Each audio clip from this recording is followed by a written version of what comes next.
we know how hard it is for parents to make ends meet, and They're downstairs. we wanted to help Awesome. out. We could put ads on TV, we could put ads on radio, or we get back to our community. That's what we decided to do.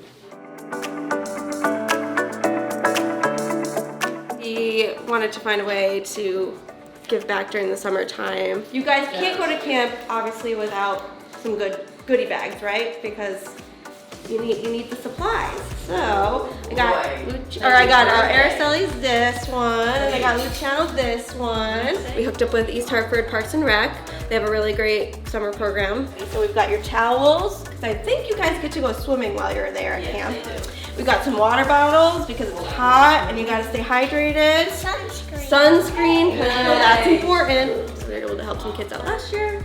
And now we get to help 2 kids out this year. This is Ryan. Hi, I'm Ryan. How are you? He's one of our owners here. Hi, Ryan. How are you?